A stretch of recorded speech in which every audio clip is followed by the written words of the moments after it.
You're watching TelecomTV Spotlight on 5G series. It's Monday the 26th of February and this is The Slice.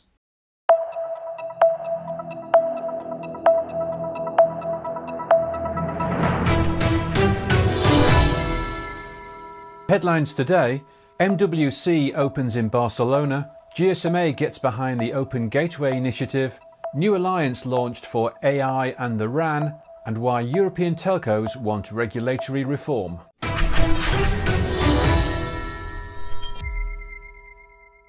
Hello, I'm Guy Daniels and welcome to Monday's edition of The Slice.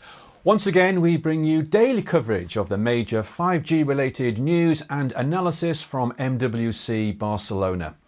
For the next 4 days, I'll be reporting from the TelecomTV studio, while my editorial colleagues Maistre and Yanitsa Boyadzhieva will be providing coverage from the show floor. So let's now hear from TelecomTV's editorial director, who has managed to find a relatively quiet corner of the cavernous Hall 3. Ray, it's February, it's Barcelona, it must be MWC, and to quote the great Yogi Berra, it's déjà vu all over again. Or is it? Will this year's event produce any real surprises or unexpected developments?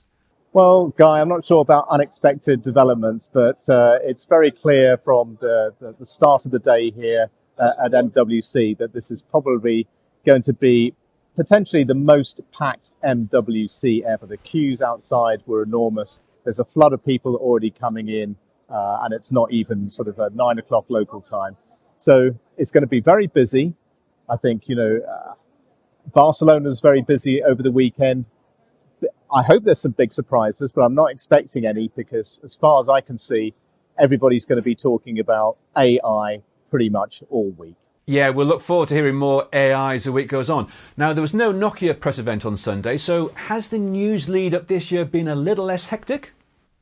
Well, Nokia didn't hold its annual event here on the Sunday afternoon as it has done in previous years. But it, along with many other companies, have been doing the right thing, I think, and sort of drip feeding their announcements in the lead up to the show, which makes a lot more sense. I'm sure there's going to be thousands of announcements here during the course of the next few days. But I think a lot of the big companies have got their main product news out of the way, but we're still going to hear quite a lot of, new stuff, new developments, I'm sure, over the course of the next few days. And of course, see some stuff on the stands here on the show floor. Now, you and the team are putting in the miles today with events going on throughout the vast exhibition hall. I assume that you'll be continuing well into the evening. It's tradition, after all. What's the scoop on tonight's activities? Well, there's a number of sort of major dinners. Monday night is the night where everybody tries to book a restaurant and have a big group dinner. So a number of the operators are doing this. Orange has its traditional Monday evening get-together for the media and analysts. Telefonica has a big event this evening. It's got its centenary coming up, so they're having a pretty big bash in the centre of town. But yes, I mean, the conversations, the meetings go on into the early hours. There's very little in the way of sleep for many people during MWC, but that's par for the course. But I can report that we've already tasted, I think, what is the finest tortilla available in the city of Barcelona. I'll be going back for more. It's a place called Laveissière in the centre of Barcelona. I'm already blown. I won't be having better food again this week. And of course, that's all part of the enjoyment of coming to Barcelona, is to get a taste of the tapas. And we'll certainly be enjoying more of that over the next few days. I'm sure you will. Thanks, Ray. Don't work too hard. Now go and grab a coffee and we'll catch up with you again later in the programme for your full analysis of day one. Ray, Yanni and the rest of the editorial team have some great interviews with CSPs lined up and we'll feature highlights from those every day in The Slice. In fact, we've got some coming up in just a few moments, so please keep on watching.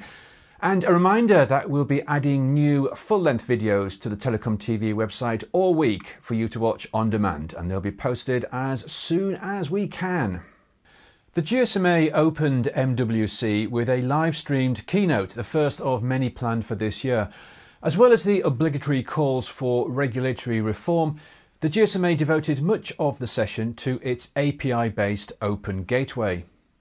In just 12 short months, we have seen strong growth. Today, almost 240 operators, representing over 65% of the mobile connections, have joined Open Gateway. And 40 operators have commercially launched over 90 Camara APIs that are ready to be used. The first generation of APIs is already available. I feel particularly proud that two of Telefónica's main markets, Spain and Brazil, have successfully executed coordinated launches of APIs involving all relevant operators within the territory. It is down now to each of us to engage and accelerate the availability of Open Gateway to ignite this exciting future and open a new marketplace for the sector. The GSMA are live streaming a number of keynotes this year, so do keep an eye on them. And we will, of course, report on all relevant news. It's good to see that the Open Gateway is getting top billing this year and that there is ongoing commitment to the initiative from the industry. It's off to a promising start, but much work is still required. 2024 is certainly the year of AI. It's everywhere here at MWC. And for our first CSP interview of the week, we spoke early this morning with McCall, who is Chief Networks Officer at BT, and asked him about the impact of AI and ML on network operations. We've been using AI and machine learning and automation for quite some time in BT, and we really use it to optimize our operations, our network planning, make sure that we are optimizing everything that we do. And I think one of the main things around AI is how do we use it to ensure that we deliver differentiated services for our customers. And one of the big drives that I've got is how do we enable all of our people to have skills in AI?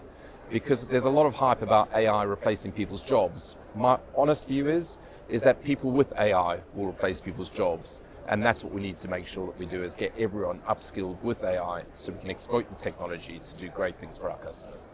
And you'll be able to watch the full interview with Greg right here on TelecomTV. He also has a lot to say about the network cloud. Don't miss it. The editorial team also caught up this morning with the CEO of Orange Europe. European operators are continuing their calls for more regulatory reform for the telecoms sector. And we asked Mari-Noëlle about her company's views on the recent draft policy paper from the European Commission. I think it goes globally in the right direction. There is many messages that was about topic that we've been discussing with the European Commission since quite a while. You know, the huge investment that has to be done in Europe, the fact that we really need to play with the same rules compared to others. So when it comes to consolidation, I think that we need to scale in Europe definitively. We need to be more attractive for investors. So what can we do to move forward? So it's an open discussion. Mari-Noëlle also commented on her company's ongoing convergence activities as well as the implementation of AI. And you can watch the full interview soon right here on TelecomTV. We have another new alliance. Oh yes, conceived by current tech favourite NVIDIA and its partners. The AIRAN Alliance promises to focus its efforts on three main areas. First, the software-defined RAN, with RAN workloads sharing the same infra as AI. Second, supporting AI applications on the RAN, especially 5G, and leveraging the Open RAN RIC. And third, using AI to improve the spectral efficiency and capacity of the RAN. The goal of the Alliance is to enable and accelerate what we're terming AI RAN. That means AI combined with the radio access network. I don't know that there is another alliance which is specifically focused on it in the way that we are. That is, not only harvesting the ability for AI to improve the performance, efficiency, TCO of the infrastructure, but then also finding, exploring ways that you can kind of leverage that infrastructure for new and interesting applications. Did we mention that AI is already emerging as the key theme for this year's event? Expect more AI-related news tomorrow. And for the latest analysis from MWC, make sure you visit TelecomTV and subscribe to our 7 AM mailer. As always, MWC generates way too much news over a short space of time. However, each day we will sift through the virtual pile of press releases and highlight some of the most relevant ones. So let's see who makes it into our top 3 today.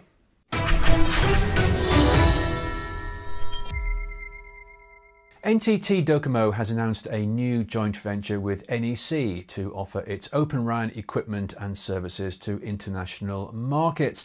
It will capitalise on the work done by Docomo's OREX initiative, adding verification and integration services that it plans to sell to global telecoms operators. The goal is to become a true Open RAN service provider. Intel has unveiled its new Edge platform, which it describes as a modular, open software platform that enables enterprises to develop, deploy and run Edge and AI applications at scale.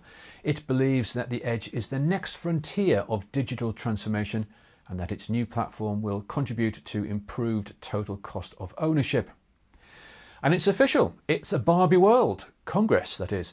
HMD has progressed from its branding deal with Nokia and has announced its next partnership will be for a Barbie flip phone.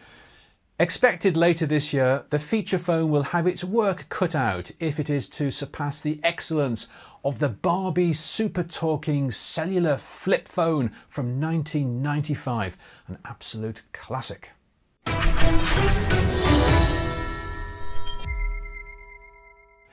We spoke to TelecomTV's editorial director Ray Lemaitre at the start of the show for our annual Barcelona scene setter. Let's now return to the show floor for Ray's analysis from day one of MWC.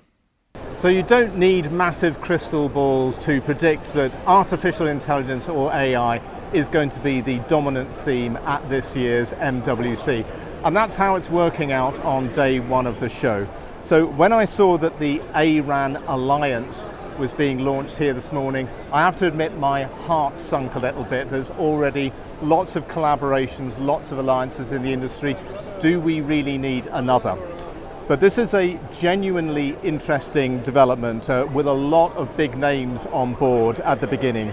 Ericsson, Nokia, Samsung, AWS, Microsoft, ARM, T-Mobile US and SoftBank representing the operators, and at the heart of it all is NVIDIA. Now, of course, NVIDIA is basically the poster child of AI technology right now, and it's at the heart of this development, which is all about focusing on how AI will play a role in the radio access networks of the future. Now, this is something that NVIDIA's already been working on with SoftBank, one of the companies that's already in this alliance.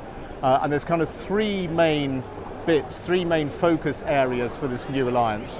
One is how AI is going to enhance RAN performance. Another one is about how AI applications are going to be delivered from the RAN over 5G connections. But I think critically for this industry, there's the idea that there's going to be shared workloads, RAN and AI workloads on a single IT infrastructure, so that the radio access network is not just doing one thing and therefore is uneconomic rather, as it is now. So this kind of points towards where the radio access network developments will be going as we evolve through 5G and head towards, what many people are calling 6G. So a pretty interesting development to start the week, and we're going to hear lots more about how AI is shaping the industry as the week goes on. Now, of course, another key theme that we're going to hear throughout MWC24 is Open RAN.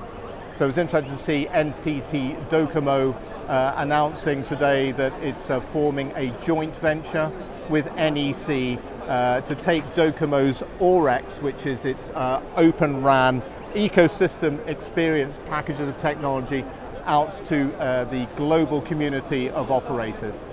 Docomo's been trying to do this on its own so far, and it has a few field trials lined up for this year, but it's now leveraging the global reach that NEC has to try and take these open RAN stacks to operators around the world. How's that going to play out? Well, it's a case of wait and see, but there's, the open RAN sector is now really starting to pick up. There's more deals, there's more engagements, more commercial activity now in a market that's going to be worth sort of maybe between 3 and 4 billion this year.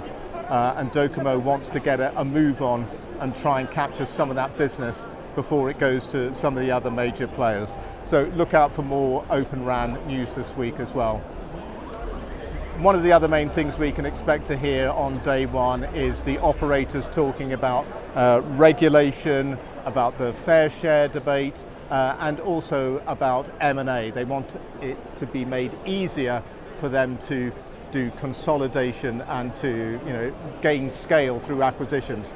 So it's interesting to see this morning that Iliad, the European operator run by Xavier Niel, has taken a near 20% stake in Tele2, the operator that's in Sweden and the Baltic states. This is a really interesting development because it gives Xavier Niel a foothold in Sweden and those Baltic states to go with what he's already doing in France, Italy and Poland. So Xavier Niel is a real mover and shaker. He's an incredible businessman as well. For the past 20 years, he's been making moves and making decisions that very often counter the rest of the industry, but so far he's been proved right in pretty much everything he's done. So that's definitely something to watch. Plenty more going on, lots of innovation around the show floors. There's going to be lots going on around green networking, sustainability, and I'm sure we'll hear more about that over the next couple of days. It looks like the event is getting busier by the minute. As well as reporting on the latest news from MWC Barcelona, we have a series of special Spotlight on 5G programs for you. We'll be bringing you interviews with leading CSP executives, adding the videos to our site throughout the week. And then next week, it's time for the after show, the return of our Q&A program. Ray and I will be analysing the major developments from MWC with our studio guests. So start sending in your observations and questions now. I'm looking forward to that. Now, earlier today, we spoke with HPE, one of our partners for this year's Spotlight on 5G series, and we asked Geetha Ram how Open RAN helps meet the sustainability targets of CSPs. Well, the sustainability, Clarence, is a team effort. It's an ecosystem effort, right? So you start off with the silicon itself, and Christina spoke a lot about the Intel's participation in this and the CPUs and all of the things that Intel is doing. So we start by taking the best silicon, and she spoke about everything from the current generation. We've been doing this with Intel for several generations, and you spoke, Christina, about Verizon, and we've been doing it for generations from Cascade Lake, right? Improving from Cascade Lake, Ice Lake, Sapphire Rapids to now Granite Rapids D. And so you pick the right silicon, and then from there, along with that partnership, we build a very nice workload optimized server that basically caters to the RAN workload and addresses the sustainability issues. We'll be featuring other interviews, demos and roundtable discussions with our vendor partners, and all of them will be available to watch on the TelecomTV website. Well, that's all for today's edition of The Slice. Join us again on Tuesday for another report from Barcelona on day 2 of MWC. Until then, thank you for watching and goodbye.